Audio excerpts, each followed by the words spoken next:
Dar inicio. La charla está muy enfocada hacia las actualizaciones actuales en torno al manejo de la crisis hiperglicémica. Entonces, puede que hayan conceptos que tal vez queden en el aire del manejo previo. Si de pronto alguno queda con alguna inquietud o duda, bienvenida sea. Me pueden preguntar, no hay ningún problema. La idea es que tratemos de hacer algo lo más conciso y completo posible para que no quede eh, posibilidad de error en el manejo de los pacientes con crisis hiperglicémicas. Por lo general, a mí me gusta dar como un pequeño contexto histórico en torno a las charlas que yo doy. Nada del otro mundo, algo un poco breve. Y es que esta es una patología, la diabetes, que se viene describiendo desde 1500 a.C., porque en los papiros de Ebers y de Sushruta ya habían descripciones de enfermedades en que las hormigas caminaban en torno a la orina de las personas que sufrían ciertas complicaciones, como por ejemplo los estados de coma. Y esto se fue asociando a un aumento en el azúcar, en la concentración de orina, para que más adelante se empezara a describir esta patología y finalmente entre 1828 y 1874, dos doctores muy importantes que con seguridad sus nombres han escuchado, o por lo menos sus apellidos, von Stach y Kussmaul, hicieran la descripción del primer episodio de coma hiperosmolar, describieran la triada clásica del paciente con diabetes, que es poliuria, polifagia y polaquiuria, y describieran lo que conocemos el patrón de respiración de Kussmaul. No es hasta 1886 que Julius Dresfeld nos describe las dos entidades como etiologías independientes, el estado hiperosmolar y la cetoacidosis diabética, para que en 1921, con el advenimiento de las insulinas, tengamos los primeros reportes de manejo con ellas y una disminución progresiva de la mortalidad, porque previo a la instauración de la insulina artificial teníamos una mortalidad tan alta como el 90%, pero pues vamos a ver que con el manejo insulínico las mortalidades han reducido drásticamente. En general, ¿por qué es importante esta patología? Y es que recordemos que más o menos el 1% de la población mundial va a terminar hospitalizado teniendo diagnóstico de diabetes por una crisis hiperglicémica.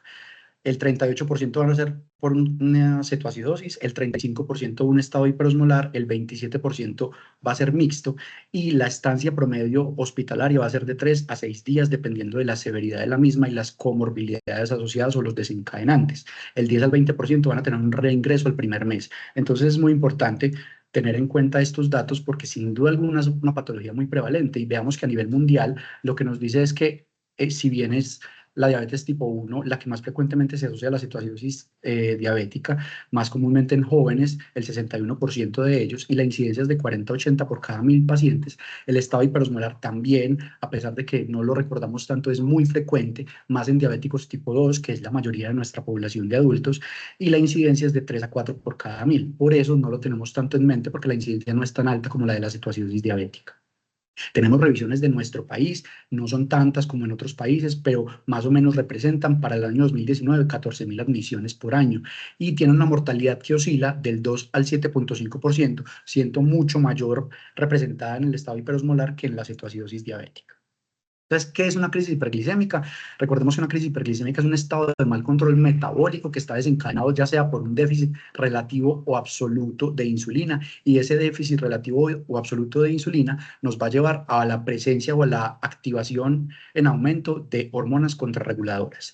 Esto es muy importante porque finalmente que se desencadene uno u otro estado va a depender de qué tan relativa o absoluta es esa resistencia a la insulina y qué tan aumentada están las hormonas contrarreguladoras. Finalmente, recordemos que ante ese déficit de insulina, si es relativo, hay disminución de la utilización de la glucosa, lo que nos va a llevar a hiperglicemia y a rutas alternas para obtener energía a través de otros canales que me pueden llevar a desarrollo de cuerpos cetónicos, pero que si el estado es absoluto, sin duda alguna vamos a tener que recurrir mucho más a esas fuentes alternativas de energía, como sería la lipólisis, aumentan los ácidos grasos libres, el glicerol, esto nos lleva a glicogenólisis y aumento en la producción de cuerpos cetónicos. Entonces miren que aquí está graficado a muy grandes rasgos cuál va a ser el mecanismo de desarrollo de ambas patologías. El estado hiperosmolar, en el que hay un déficit relativo, en el que sin duda sí va a haber un pequeño aumento de estas vías alternas, pero no va a ser significativo en comparación de la magnitud de la hiperglicemia, mientras que una vía alternativa en el déficit absoluto que nos lleva a la producción de cuerpos cetónicos.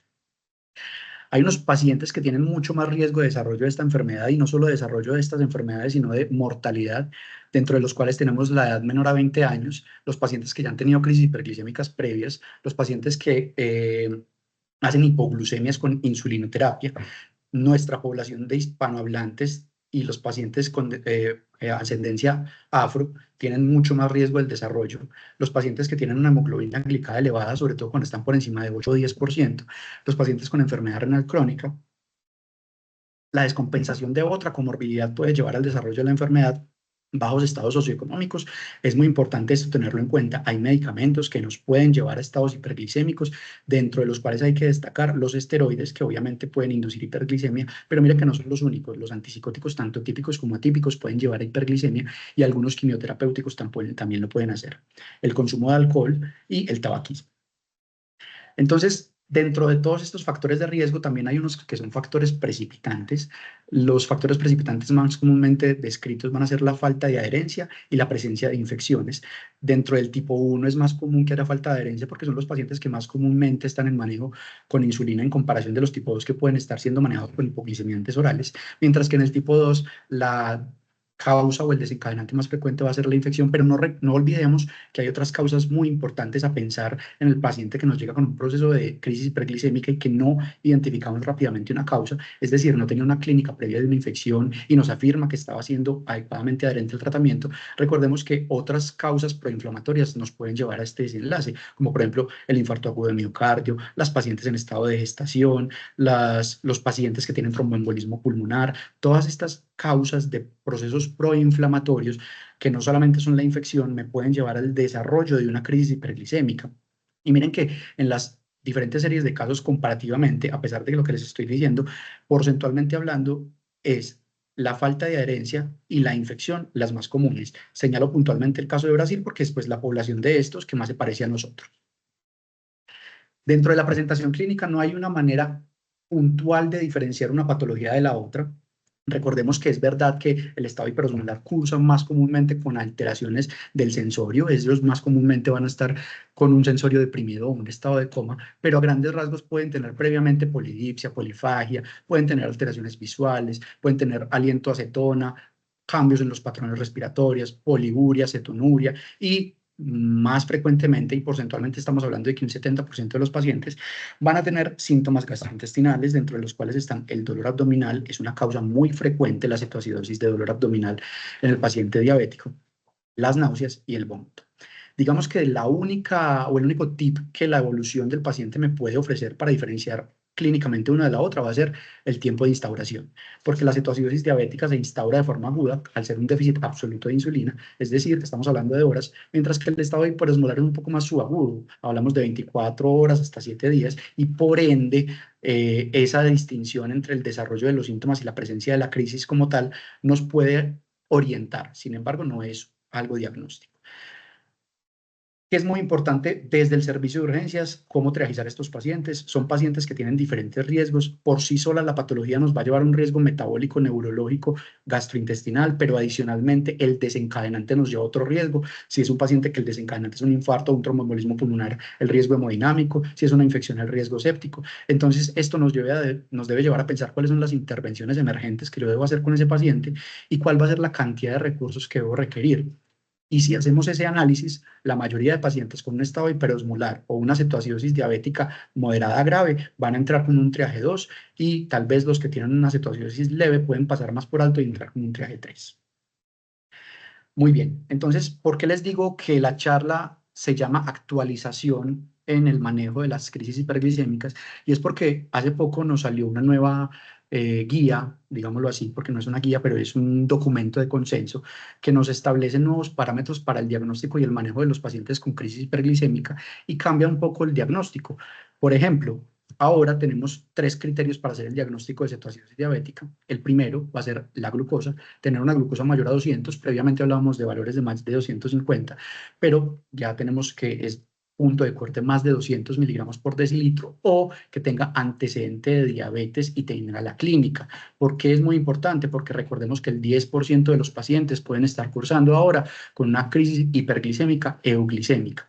¿Cuáles son los pacientes que más frecuentemente tienen riesgo de hacer euglicemia? Las pacientes en estado de gestación, los pacientes ancianos y los pacientes que usan inhibidores del SGLT2, porque estos inducen directamente a una crisis hiperglicémica euglicémica. Hay otro escenario en el que tal vez podríamos encontrarnos con una euglicemia, que son los pacientes que tienen la clínica, pero que al momento de consultar se aplicaron la insulina y que por ende pues bajó el valor de glucosa y tal vez estén euglicémicos. El segundo ítem para hacer el diagnóstico va a ser cetonas. Entonces, la presencia de cuerpos cetónicos en sangre o en orina nos complementan con el tercer ítem para hacer el diagnóstico de cetoacidosis diabética. Y adicionalmente ahora tenemos que el valor de las cetonas nos va a dar un rango de severidad cuando es más de 6 milimoles por litro de beta-hidroxibutirato. Aquí hay una salvedad. Recordemos que en sangre solo medimos beta-hidroxibutirato y que en orina lo que se mide es ácido acético.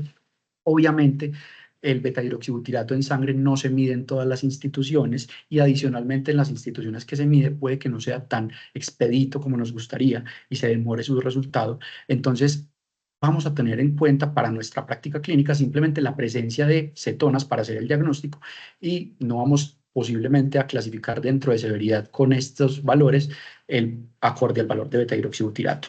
Con respecto a la cintilla de orina, que sería la manera como se haría el diagnóstico en unos primeros niveles de complejidad, recordemos que hablamos de cetosis o cetonuria importante cuando tenemos más de 2 cruces positivas en cintilla.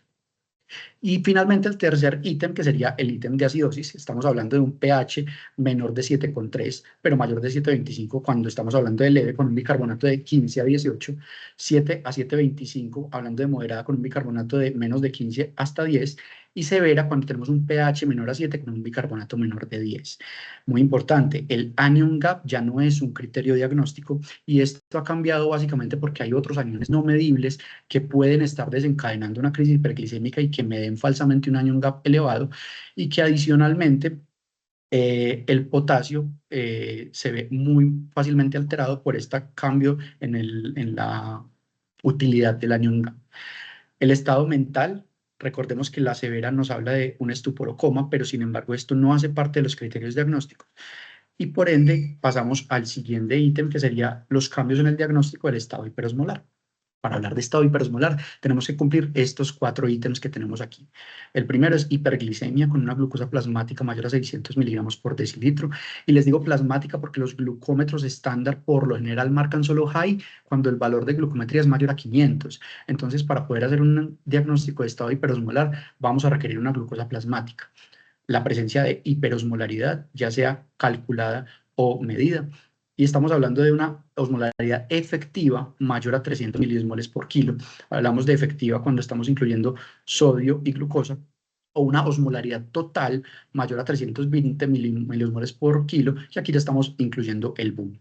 Entonces, esos son los 2 puntos de corte para el estado hiperosmolar.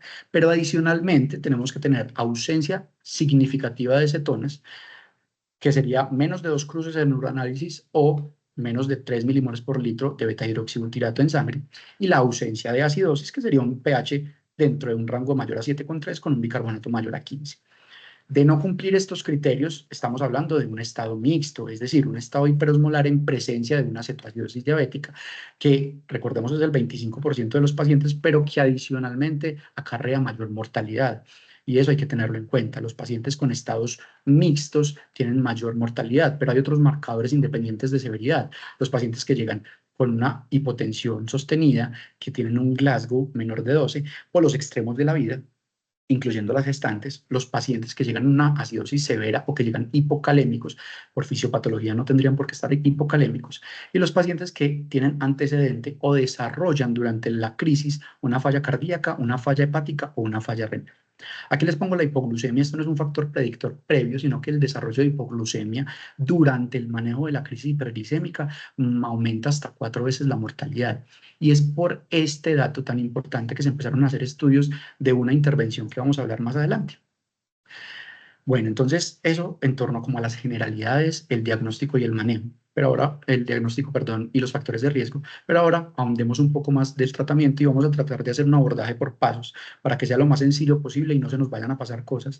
Sin duda alguna, ante situaciones emergentes que requieran priorizar una intervención inmediata, como por ejemplo asegurar vía aérea, mejorar ventilación o mejorar circulación, pues obviamente estas van a ser las intervenciones iniciales, y luego de hacer esas intervenciones iniciales vamos a tratar de hacer medidas dirigidas al tratamiento del paciente con crisis hiperglicémica. La primera medida, y tal vez una de las más importantes, y quiero que se lleven este mensaje en grande, va a ser la rehidratación. Recuerden que tanto la cetoacidosis por la presencia de cetonas como el estado hiperosmolar por la presencia de un osmol tan grande como sería la glucosa me van a llevar a deshidratación. Y la deshidratación mata, no solamente mata a los niños y a los ancianos, también mata a los adultos. Entonces es muy importante hacer una adecuada valoración de la hidratación para poder hacer una rehidratación efectiva, rápida y adecuada. ¿Qué nos dice la literatura actualmente? Venga, si sus pacientes están en un estado de choque, es decir, está hipoperfundido clínicamente hablando, tiene un llenado capilar prolongado, tiene signo del moteado, está somnoliento, tiene un gasto urinario deprimido, no solamente estamos hablando de hipotensión, estamos hablando de hipoperfusión manifiesta. Ese paciente necesita inicialmente un bolo de 30 cc por kilo. Démosle un bolo de 30 cc por kilo a nuestros pacientes. Si de pronto no está en choque, sino que tiene una deshidratación moderada grave, entonces démosle bolos de 15 a 20 cc por kilo. Eso en un adulto promedio estamos hablando de 1 a 1.5 litros en bolo. Esta no es la infusión inicial.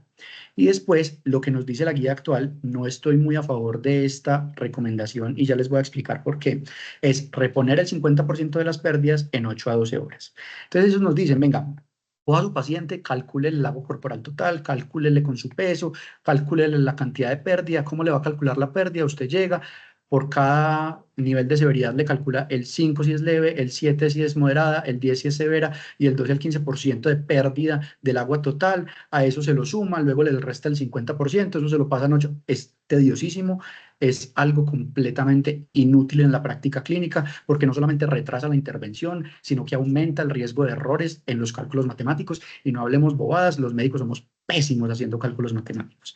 Entonces, mi recomendación es, tranquilo, usted tiene un adulto promedio en un rango de peso de entre 60 y 80 kilogramos y si hace todos estos cálculos, yo ya se los hice, le va a dar una tasa de infusión de entre 200 a 500 cc por hora. Esos van a ser su margen de tasa de infusión. ¿Con cuál líquido? Y aquí quiero hacer un pequeño paréntesis antes de decirles con cuál líquido les recomiendo yo hacerlo. Y ese pequeño paréntesis es la solución salina hipotónica. Y es que la solución salina hipotónica, venga, ya no es necesario que nos preocupemos tanto por ese sodio. Recordemos que esa hipernatremia es secundaria a un estado de pérdida de agua muy importante por esa hiperglicemia tan marcada que tienen estos pacientes. Entonces, si corregimos la deshidratación, muy probablemente esa hipernatremia se va a corregir con la rehidratación que le estamos dando. Entonces, la guía actual lo único que nos dice en torno a las soluciones hipotónicas como la solución salina al punto 45 es, si la osmolaridad no desciende, a pesar de que la glucosa sí esté descendiendo, es porque esa hipernatremia es real, no es secundaria al estado de deshidratación. Y ante esa situación, sí es mejor reponer las pérdidas con solución salina a punto 45. Ya no nos hablan de esa recomendación de calcular el sodio corregido por cada 100 por encima de 100, corregir 1.6 mil equivalentes por litro de sodio, sino que simplemente nos dan esta recomendación. ¿Qué les digo yo? ¿Cuál es mi recomendación para que tengan en cuenta? Si usted tiene un paciente que está en un estado hiperosmolar, que está mejorando clínicamente con la rehidratación, continúele la rehidratación con solución salina normal. Si por el contrario no está mejorando clínicamente, la osmolaridad no desciende, pero la glucosa sí empieza a descender, puede considerar o administrarle agua libre por sonda nasal en bolos de 200 a 300 cc cada 6 horas o cambiarle la tasa de infusión de solución salina que tiene de 200 a 500 por solución salina hipotónica. Muy probablemente cualquiera de estas dos estrategias le va a ayudar a resolver la hipernatremia que tiene ese paciente. ¿Por qué es importante esto? Porque pues finalmente solo la administración de líquidos ha demostrado que ya empieza a hacer una reducción importante de glucosa de 50 a 70 miligramos por decilitro. Ahora sí, ¿con qué vamos a rehidratar inicialmente a nuestros pacientes? Ese bolo inicial que les dije que oscilaba entre 15 a 20 cc por kilo o 30 cc por kilo si es un paciente en estado de choque. Y es que hay diferentes estudios, no me voy a poner aquí a hablarles como de la filigrana de estos estudios, pero lo que sí nos dicen estos estudios es que sabemos que los pacientes con crisis hiperglicémicas, sobre todo estados de cetoacidosis, mejoran su perfusión renal más rápidamente con soluciones balanceadas que con solución salina y que adicionalmente la tasa de resolución de la crisis hiperglicémica parece ser un poco más rápida con soluciones balanceadas que con solución salina. Cuando hablamos de soluciones balanceadas, estamos hablando en nuestro medio del lactato o de Harman, que son las únicas dos soluciones balanceadas que tenemos ampliamente disponibles. Entonces, mi recomendación para ustedes es administrenles bolos de Harman o solución salina, si no tienen disponible, perdón, Harman o lactato, pero si no los tienen disponibles, pues administrenle solución salina. No solamente parece haber un impacto significativo en el tiempo de resolución, sino que también en desenlaces favorables. Esto es un MetaView, es un tipo de gráfica de análisis, y esto es un forest plot, que es esta grafiquita que tenemos acá. Todo lo que está por encima de la unidad está a favor de las soluciones balanceadas, todo lo que está por debajo está a favor de la solución salina, y este, que es el resumen de estos 3 estudios, porque esto es un metaanálisis, nos dice que está por encima de la unidad sin cruzar la misma unidad, es decir, favorece el uso de las soluciones balanceadas. Entonces, la conclusión es: rehidratemos a nuestros pacientes con soluciones balanceadas, Harman o lactato de Ringer. Segundo paso, administración de insulina. Para la administración de insulina hay también unos cambios muy importantes con la literatura que venimos desarrollando a nivel mundial desde más o menos 2018. El primero, y tal vez es algo que han escuchado con mucha más frecuencia que otros de los cambios de la guía actual, es el uso de análogos de insulina de rápida acción en el paciente que tiene una crisis hiperglicémica leve. Ojo, estoy hablando de leve, y si estoy hablando de leve, estoy hablando de cetoacidosis. El estado hiperosmolar siempre va a ser catalogado como grave. Entonces, de momento, esto solamente aplica para cetoacidosis diabética, que tiene criterios de leve. ¿Qué nos dicen los diferentes estudios? Que es igual en tiempo de resolución, desarrollo de hipoglicemias y tiempo de estancia hospitalaria el manejo con infusiones de insulina versus insulinas de rápida acción en este grupo de pacientes. Entonces, ¿cómo se les puede administrar las insulinas? Se les administran insulinas de rápida acción de 0.1 unidades por kilo cada 1 a 2 horas. ¿Qué les digo yo con respecto a esta terapia? Procuremos no hacerlo en los primeros niveles de complejidad, porque esto, en los primeros niveles de complejidad, tampoco nos va a asegurar que mi paciente tenga criterios de resolución clínicos, como por ejemplo corrección del estado del sodio, corrección del estado de potasio. Entonces, dejemos esto tal vez para los niveles de complejidad en lo que tengamos un derrotero de paraclínicos mucho más amplios, y en los demás procuremos retrasar el inicio de insulinas hasta obtener el tercer ítem de mi charla, que va a ser el potasio. Para el paciente que tiene una crisis moderada a severa, sobre todo el que tiene la severa, para el moderada también hay algunos papeles que nos dicen puede que le sirva la insulina subcutánea, pero para la severa vamos a iniciarle la insulina en infusión por vía intravenosa. Ojo, paréntesis importante: la insulina no me rehidrata al paciente, siempre hay que rehidratarlo, y creo que no me voy a cansar de decirles, es el mensaje más grande de la charla. Y segundo paréntesis importante: el inicio de la infusión de insulina siempre va a ser precedido de un valor de potasio. ¿Cómo vamos a iniciar la insulina? Entonces, la recomendación actual es: no demos bolos de 0.14 unidades por kilo como se recomendaba en la guía, que ya estaba muy vieja. La guía previa era de 2009 y nos decía dar un bolo inicial de 0.14 unidades por kilo y luego continuar a tasas de infusión de 0.1 unidades por kilo. Eso no se debe realizar a menos de que tengamos una situación emergente en un paciente que no se le puede administrar rápidamente la infusión. Me explico: un paciente que usted no tenga disponibilidad de bomba de infusión, o que su personal no sabe cómo calcular la infusión en macro microgotero, entonces usted le va a dar un bolo mientras hacen todos esos cálculos para no retrasar una carga de insulina. De lo contrario, a todos iníciele con tasa de infusión de 0.1 unidades por kilo, de 0.1 unidades por kilo a tasa fija. Y esto de a tasa fija es muy importante, porque antes hacíamos una variación en la cantidad de insulina que le administrábamos a nuestro paciente, dependiendo de cómo descendía la glucosa en las primeras 1 a 2 horas. Lo que nos decían las guías previas es: si usted le inicia la infusión de insulina, usted le espera que ese paciente le reduzca la glucometría entre 50 a 70 miligramos por decilitro. Si su paciente no está reduciendo en esa tasa, usted lo que debería hacer era o administrarle un bolo adicional o duplicar la tasa de infusión. Ya hay diferentes estudios que nos dicen: venga, acelerar el proceso de resolución de la crisis hiperglicémica no nos mejora los desenlaces. No hay que correr a inundar de insulina a ese paciente, porque tardíamente en lo que impacta dar tanta insulina de forma temprana es en hipoglicemias asociadas. Y como ya les dije, la hipoglicemia aumenta 4 veces la mortalidad. Entonces, nada, no corramos. Inicien la tasa de infusión de insulina a 0.1 unidades por kilo hora. Independiente de cómo varíe esa glucometría a lo largo del manejo, usted le va a dejar esa tasa de infusión fija a 0.1 unidades kilo hora. Hay una recomendación adicional y me parece muy importante transmitirles esta información, y esta recomendación adicional es en torno al continuar las insulinas basales de los pacientes, es decir, las insulinas de larga acción, y esto es algo que viene extrapolado muy de la población pediátrica. Las guías ISPAT de 2020 ya venían hablando de continuar las insulinas basales en los pacientes con crisis hiperglicémicas asociadas a la tasa de infusión, y lo que ha probado esto es una reducción en las tasas de hipoglucemia. Entonces, continuar la insulina basal, o si el paciente no tiene insulina previa, iniciársela a tasa de 0.5, perdón, de 0.15, el señalador, perdón, de 0.15 a 0.3 unidades por kilo de glargina. Entonces, ¿de dónde viene esto? Como ya les venía diciendo, por allá en 2014 se publicó un estudio en población pediátrica. En ese estudio nos mostró que no había tan buena mejoría en las tasas de hipoglucemia y que había más rápida resolución al continuar la insulina basal de los pacientes, a expensas de tal vez generar más hipocalemia, que luego fue estadísticamente significativo.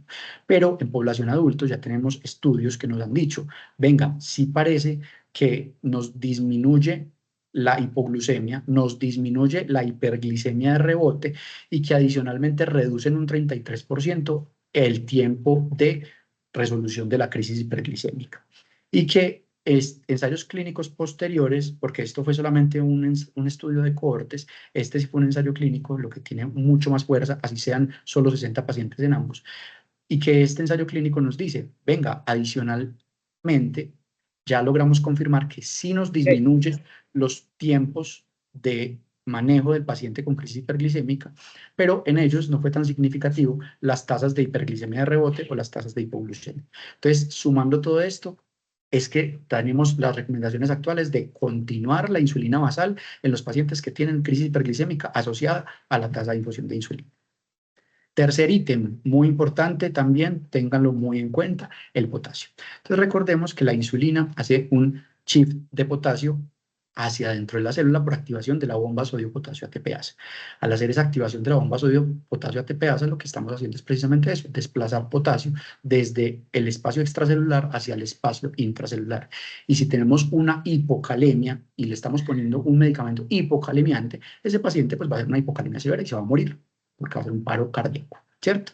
Entonces, ¿qué es lo que debemos hacer? Siempre antes de iniciar insulina en infusión, esto es en infusión, no es para las insulinas subcutáneas ni las insulinas basales, se debe contar con un valor de potasio. Ojo, no tengo potasio, no inicio insulina, así de sencillo. Ustedes pueden encontrar diferentes revisiones que nos dicen que por cada cantidad X de insulina, por cada una unidad se reducen en teoría entre 0.01, perdón, entre 0.05 a 0.1 milimoles por litro de potasio, pero pues esto es en estudios in vitro y no in vivo, entonces es muy difícil decir como si yo le pongo esto de insulina voy a esperar que le baje tanto de potasio, y si mi paciente no tiene cambios electrocardiográficos, entonces probablemente el potasio está entre tanto y tanto. Eso no es así.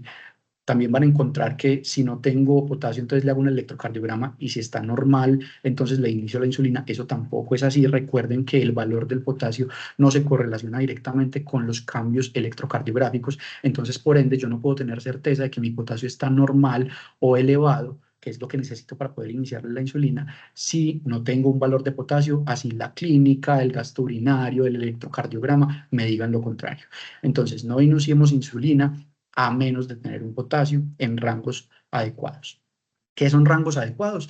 Pues si mi potasio está por debajo de 3,3, deberíamos retrasar el inicio de insulina hasta tener un valor de potasio mayor, idealmente cerca al 4, para poder iniciar esa tasa de infusión. ¿Cómo vamos a reponer potasio? Si el potasio está entre 3 y 4, le agrego 40 milimoles por cada litro de solución. Si está entre 4 a 5, 20 milimoles por cada litro de solución. Y si está mayor a 5,5, pues no requiere suplementación.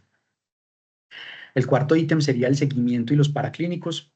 Es muy importante tener en cuenta que mientras tengamos una crisis hiperglicémica con tasa de infusión, la glucometría se debe hacer cada hora para hacer el diagnóstico, y en la primera hora y luego de cada 2 horas debemos hacer gases y potasio. Les pongo aquí gases venosos, muy importante, gases venosos, porque a menos de que mi paciente tenga un trastorno de la oxigenación, tenga una neumonía, tenga un EPOC exacerbado, tenga un tromboembolismo pulmonar, tenga algo que me haga pensar que tiene una alteración en la oxigenación, yo no requiero para hacer diagnóstico y seguimiento de acidosis unos gases arteriales. Y es un examen que es doloroso y que es dispendioso y que por ende lo podríamos reemplazar perfectamente por gases venosos. Otros electrolitos y cetonas se podrían evaluar cada 4 horas y siempre hay que hacer un monitoreo cardiovascular continuo. Esto ya les da el tip de dónde deben quedar hospitalizados estos pacientes si requieren un monitoreo cardiovascular continuo. Adicionalmente a estos que son el derrotero de paraclínicos de la crisis hiperglicémica, yo debo hacer una búsqueda activa de cuál fue la causa desencadenante. Y es que yo no me voy a quedar tan tranquilo si mi paciente tiene una crisis hiperglicémica que no tiene una causa clara sin buscar cuál es su causa clara. Si es un paciente de novo, pues obviamente es una crisis que es de novo, pero si es un paciente que ya tiene diagnóstico, que es adherente al tratamiento y que sin duda alguna no tenía una clínica previa, pues yo debo buscar otras causas para poder determinar por qué mi paciente tiene una crisis hiperglicémica y corregirla. Si yo no corrijo la causa desencadenante, nunca voy a resolver la crisis hiperglicémica. Hay otras consideraciones a tener en cuenta. La primera es el bicarbonato. El bicarbonato es una herramienta que nos es útil en pacientes en condiciones muy in extremis. Aquellos pacientes que tienen un pH por debajo de 7, se les administra el bicarbonato y se les puede dar cada 2 horas hasta tener un pH mayor a 7. Finalmente, esto es una medida transitoria porque el bicarbonato simplemente lo que va a hacer es mejorar esa acidosis. Mejorar la acidosis no es vano. Muchas veces ustedes van a escuchar que esos son pañitos de agua tibia, patados de ahogado, pero no. Recuerden que la acidosis genera desnaturalización de proteínas y genera alteraciones en la coagulación. Entonces, si yo logro con bicarbonato disminuir esa acidosis, pues voy a mejorar la función proteínica de mis pacientes y por ende, pues le estoy dando un chance de mejorar. No significa que sea una medida salvadora ni que sea una medida que va a corregir. No, obviamente lo que va a corregir mi paciente va a ser la rehidratación y la insulina, que es corregir la causa. Pero no pongamos en saco roto el uso del bicarbonato en estos pacientes. Recientemente el fósforo se ha vuelto un ion de mucha importancia clínica, no solamente para las crisis hiperglicémicas, sino para otras etiologías, pues para otras patologías. Mi consejo para ustedes es que otro se preocupe por el fósforo. O sea, realmente en la condición aguda, mi paciente con una hipofosfatemia no me va a cambiar su desenlace. Ellos pueden hacer alteraciones osteomusculares, alteraciones cardiovasculares. Cuando tienen un valor por debajo de 1 milimol por litro se debe reponer. Sin embargo, pues esto, dejemos de esta preocupación a otra persona porque esto no es lo que nos va a acarrear la muerte o los malos desenlaces en mi paciente. Y el magnesio.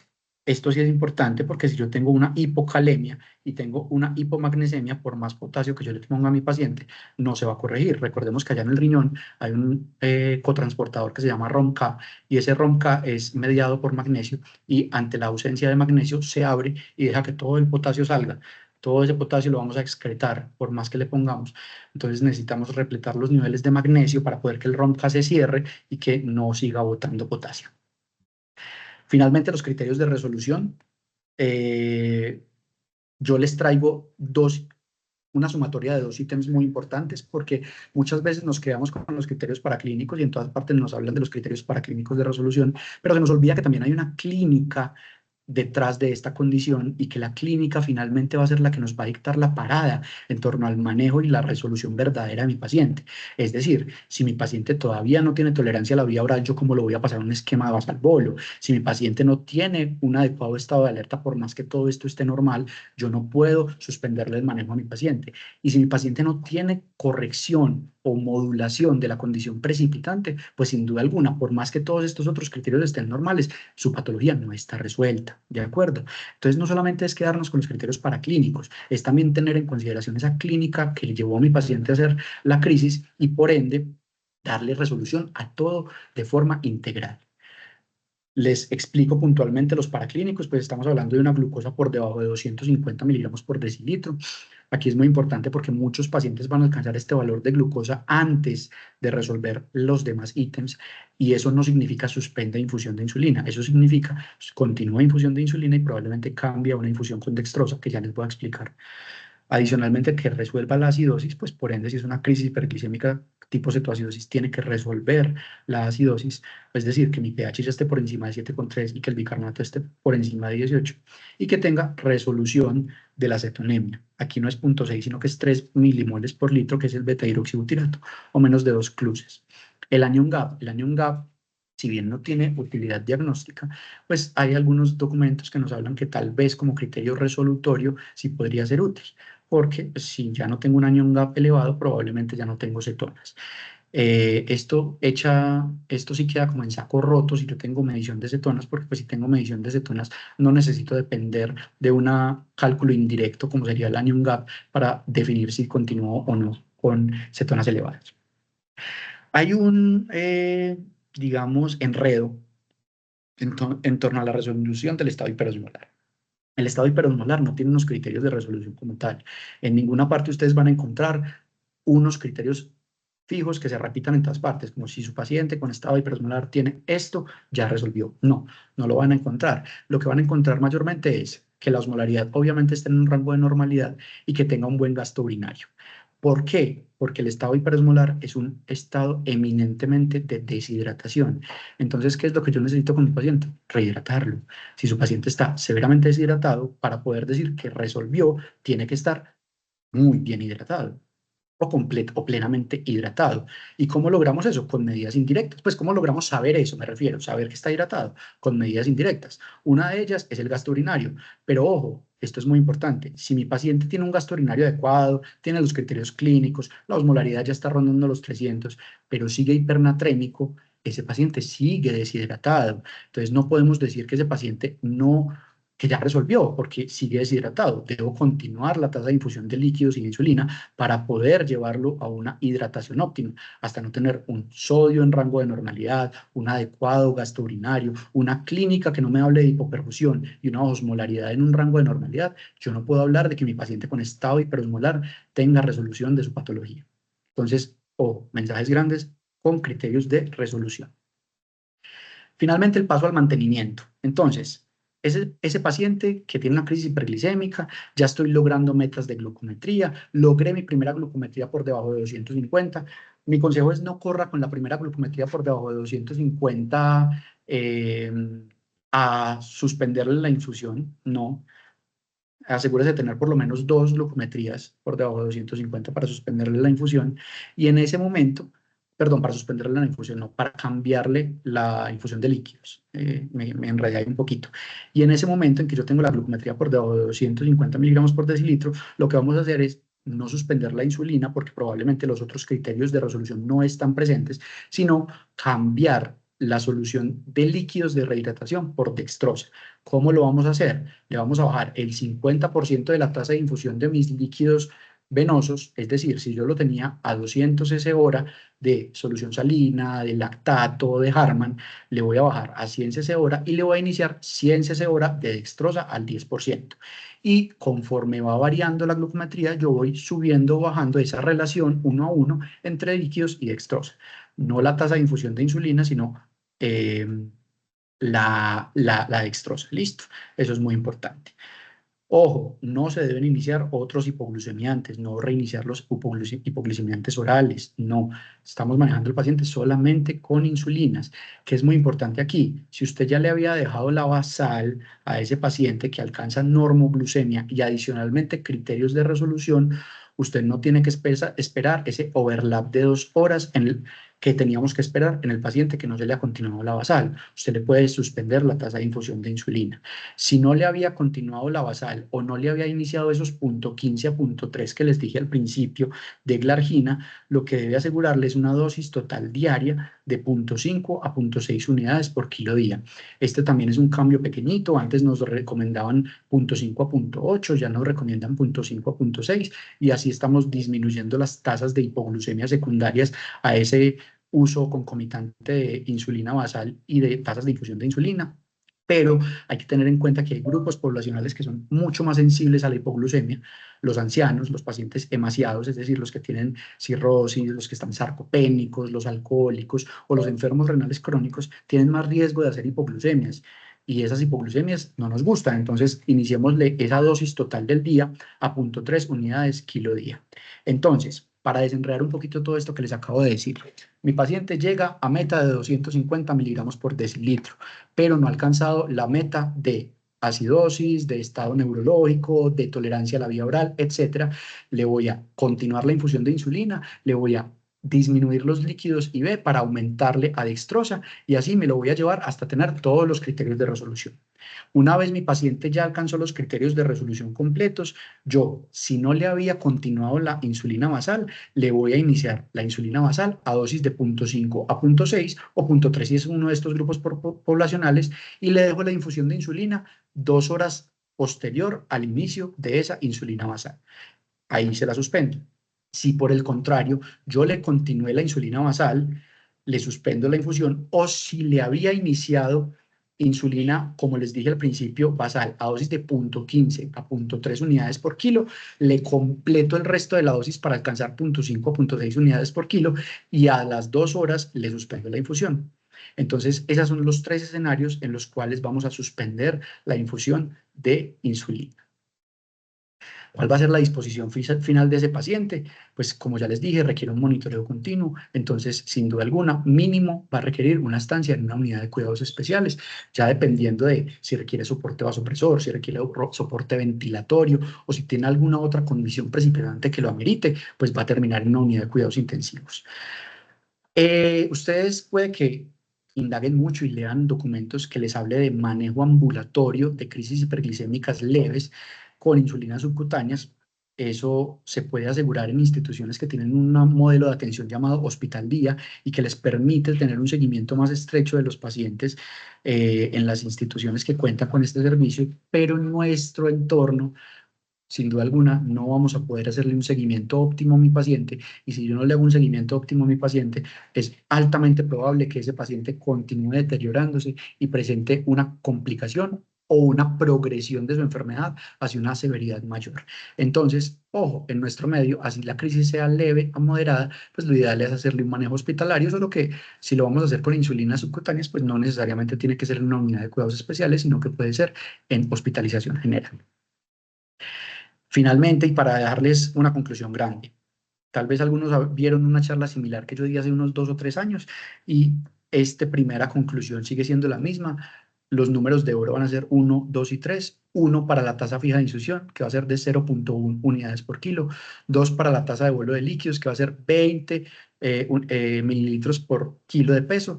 Y 3.3 para el mínimo potasio tolerable para el inicio de las insulinas. Segunda conclusión, actualmente las insulinas subcutáneas están ganando un papel importante en la crisis, entonces considerar su manejo solo con subcutáneas de corta acción en la leve, no tanto en la moderada. Considerar continuar la glargina en los pacientes que ya tenían previamente o iniciarla, y ajustar la dosis basal según el riesgo de hipoglucemia, que esto también es una novedad con respecto a los criterios anteriores. Finalmente, los criterios de diagnóstico se simplifican porque ya tenemos menos requerimiento para hacer un diagnóstico. Se complica por tener que tener la necesidad de cetonas para clasificar la severidad, pero no se complica para hacer el diagnóstico porque la cintilla de orina está disponible en todos los niveles de complejidad, entonces por lo menos podemos hacer un diagnóstico con facilidad. Y dentro de los criterios, recordemos que los criterios resolutivos van a ser solamente, no van a ser solamente para clínicos, sino también la clínica. Un mensaje enorme que les vuelvo a decir que no lo incluí aquí: hidratación. Rehidraten muy bien a sus pacientes porque inicialmente ese va a ser el pilar de su manejo. Muchas gracias.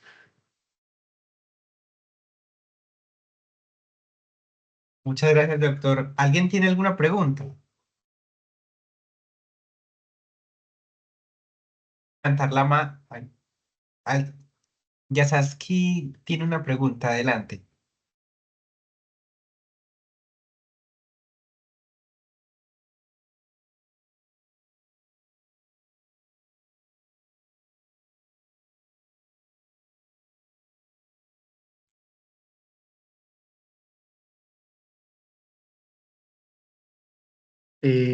La pregunta: ¿en salas de urgencias es válido usar hemoglobina glicada? ¿Estás preguntando?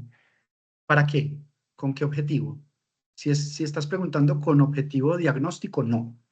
No tiene ningún objetivo diagnóstico para una crisis hiperglicémica, pero sí nos habla de dos cosas. Primero, de pronóstico, porque como les dije, las glicosiladas mayores a 8 y más aún mayores a 10 tienen peor desenlace y mayor mortalidad. Y segundo, nos habla de mala adherencia, porque recordemos que el recambio de hemoglobina es cada 3 meses. Entonces, si mi paciente me dice, sí, yo soy súper juicioso, me la aplico todos los días, pero tiene una glicosilada de 10, no le crea. Ese paciente no es adherente, porque por lo menos en los últimos 3 meses no se la ha aplicado, porque de lo contrario tenía una glucosa, perdón, una glicosilada en rango por lo menos más normal. Entonces, esa sería la utilidad, pues, como desde el ingreso en la crisis hiperglicémica, pero para diagnóstico y manejo como tal, no tiene ningún impacto.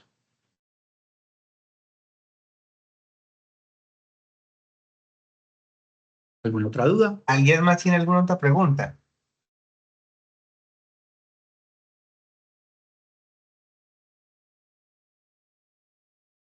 Con gusto.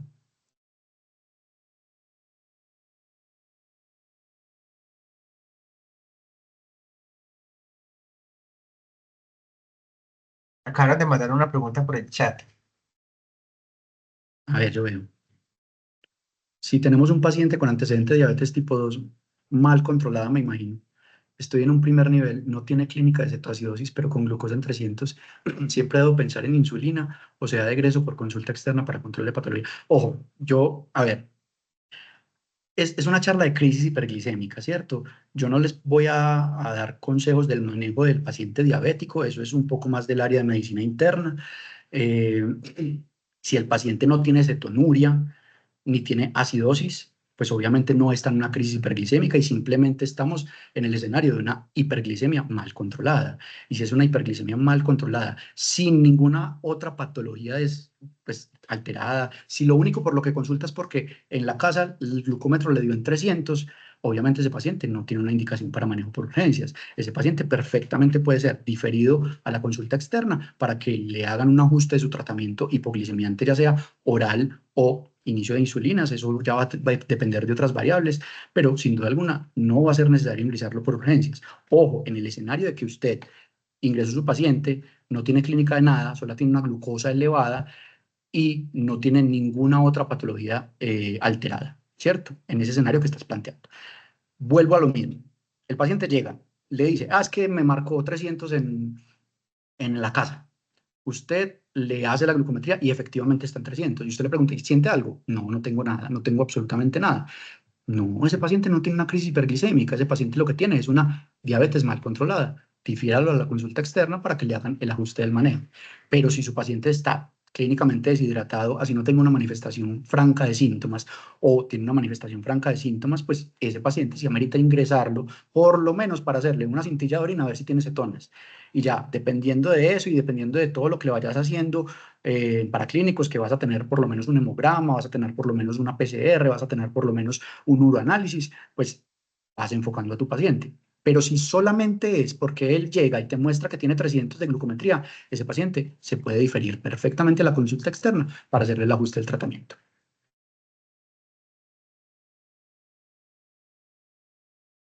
No sé si eso responde a tu pregunta.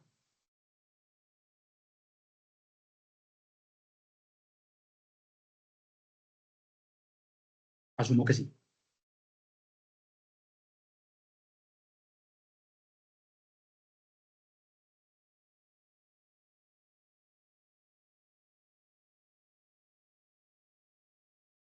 A ver, otra pregunta.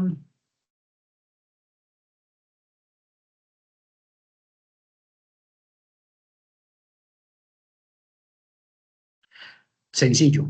La pregunta es, si estoy en un pueblo en un primer nivel, no tengo potasio sérico, está claro que no puedo iniciarle la insulina, estoy demasiado lejos, el paciente sigue con alteración de estado de conciencia y lo tengo con líquidos, pero no me responde, ¿qué hago? Sencillo. Continúe los líquidos, asegúrese de que la tasa de infusión que le está dando y los bolos sí sean los adecuados. Muchas veces subestimamos mucho los pacientes y decimos como, no, es que 2000 en bolo y luego 500 cc por hora, eso parece mucho. No, asegurémonos darle la infusión de líquidos adecuada, intúbelo y salga en primario. Ya, no hay nada más que usted le pueda ofrecer a ese paciente en el primer nivel, doctor. Intúbelo, si su condición neurológica lo amerita, continúele los líquidos y salga con él en primario. No hay nada más que le pueda ofrecer. Listo.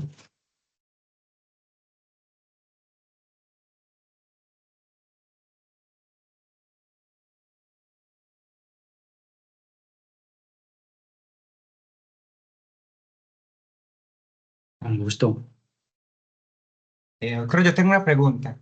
Dímelo. Em, ¿Uno se puede pasar con los líquidos? Es decir, como sobrecargar al paciente con los líquidos. Claro, obviamente hay pacientes como por ejemplo los cardiópatas, los enfermos renales crónicos, que con seguridad las tasas de infusión tan altas, qué bueno que hiciste esta pregunta, los van a llevar a una sobrecarga hídrica.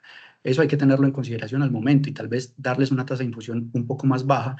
No les podría decir cuánto, ¿cierto? Ahí sí va a ser muy de la mano de la clínica. Si el paciente empieza a desarrollar crépitos, obviamente ya lo estamos encharcando. Si empieza a desarrollar edemas, obviamente ya lo estamos encharcando. Pero no por esto debemos suspenderle la tasa de infusión de líquidos porque finalmente, aunque lo estemos encharcando porque su gasto cardíaco no sea el adecuado, su volemia arterial efectiva no es la adecuada. Entonces, los líquidos siguen siendo el pilar del manejo, aún en el paciente que tiene riesgo de sobrecarga. ¿Qué sí les puedo decir yo? Esto es muy, digamos, de la experiencia y no de la evidencia, pero yo le inicio a esos pacientes por lo general el 50% de lo que le iniciaría a un paciente con una función cardíaca y renal normales. Es decir, si le iba a iniciar la tasa de infusión a 500, le inicio a 250. Y con eso me voy yendo. Es muy importante tener en cuenta que los pacientes con cetoacidosis y falla cardíaca pueden desarrollar una de la mano de la otra. Es muy común que ellos hagan las dos cosas, que la una desencadene la otra o viceversa. Y aquí hay una salvedad con la furosemida, porque la furosemida obviamente también genera hipocalemia. Entonces, como también genera hipocalemia, con más razón yo no le puedo iniciar una tasa de infusión de insulina si le debo continuar o administrar furosemida para disminuirle la sobrecarga hídrica en otras partes que no sean el volumen arterial efectivo. Entonces, con más razón el potasio es algo a tener en cuenta ahí. Cierro ese paréntesis y te digo, sí, es muy importante disminuir la tasa de infusión de los líquidos en los pacientes que tienen riesgo de hacer sobrecarga.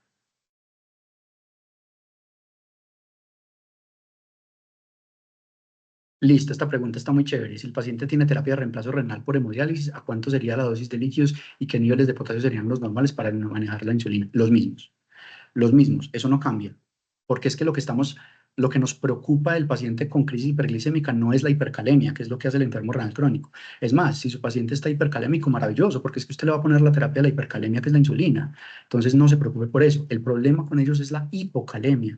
Entonces van a ser los mismos puntos de corte del paciente que tiene hemodiálisis o no tiene hemodiálisis, porque como el problema es la hipocalemia y la hemodiálisis, a ver, y la enfermedad renal me lleva a esa hipercalemia, pues obviamente mi paciente se va a beneficiar de la tasa de infusión de insulina por parte y parte. Cosa diferente es el paciente que usted le hace una terapia de reemplazo renal e inmediatamente hace la crisis hiperglicémica por cosas de la vida, porque a todos los pacientes les puede dar lo que sea, y obviamente en esa condición postdiálisis probablemente su potasio va a estar en un rango más bajito, no necesariamente hipocalémico, es muy raro pues que salgan de terapia de reemplazo renal hipocalémicos o hipocalémicos severos por lo menos, pero sí probablemente va a estar normal, entonces usted le inicia tasa de infusión de potasio. Listo. Estamos hablando del escenario en que contamos con potasio, porque si pues, contamos con hemodiálisis, con seguridad que vamos a contar con valores séricos de potasio. Entonces, la preocupación no es esa, la preocupación no es esa porque si mi paciente está en una falla renal, obviamente el potasio va a estar tendiente a la hipercalemia y el manejo va a ser el mismo.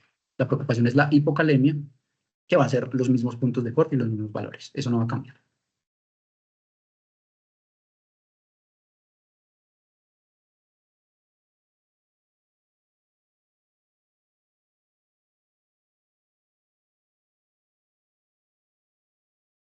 ¿Alguien más tiene alguna pregunta?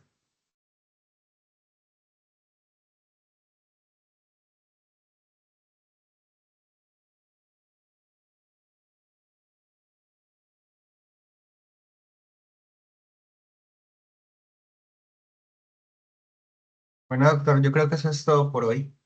Listo, perfecto. Muchas gracias a todos por su asistencia y lo que necesiten a la orden. Muchas gracias. Ya voy a mandar la asistencia y las horas de bienestar universitario. De bienestar universitario. Listo. Gracias. Feliz noche.